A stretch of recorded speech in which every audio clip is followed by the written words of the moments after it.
The Prime Minister tells the International Monetary Fund that they need to step up to the plate as he opens the 2016 IMF Caribbean Forum. Soyini Gray reports. Prime Minister Rowley said, the Caribbean is a varied region and research is needed to understand what is required to improve economic growth and address rising debts, while Trinidad and Tobago, Guyana and Haiti are commodity exporters. The rest of the region remains heavily dependent on tourism and remittances.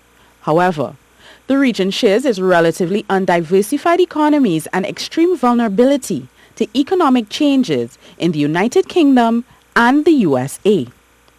The Caribbean is also said to be the most disaster-prone region in the world. Consider the situation facing Haiti following the passage of Hurricane Matthew.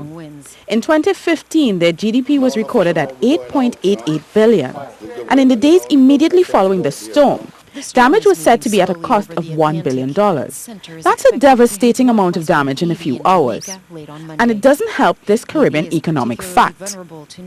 Caribbean economies are characterized by slow growth, weak fiscal and external positions, and extremely high public debt burdens, among the highest in the world.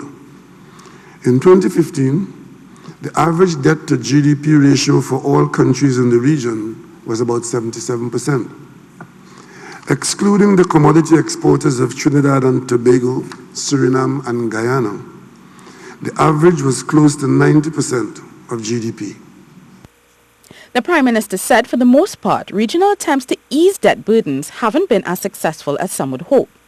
And while the region's status as middle income has precluded most Caribbean countries, except for Guyana and Haiti, from receiving assistance from international funding agencies, the international aid doesn't always help, and debt ratios remain dangerously high.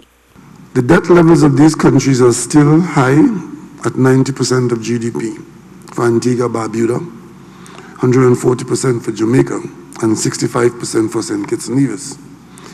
These persistently high debt ratios will continue to jeopardize growth performance, especially viewed from Trinidad and Tobago, where our debt ratios are approaching that of St. Kitts and Nevis.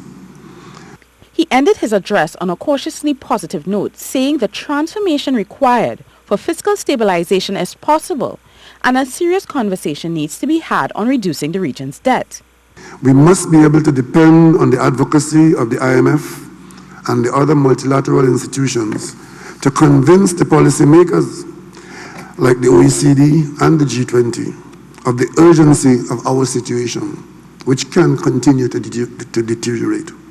He called on the IMF to step up to the plate, saying that he can vouch for the open dialogue they've engaged in with the Ministry of Finance and that dialogue has resulted in the IMF helping this country develop a new gas taxation policy.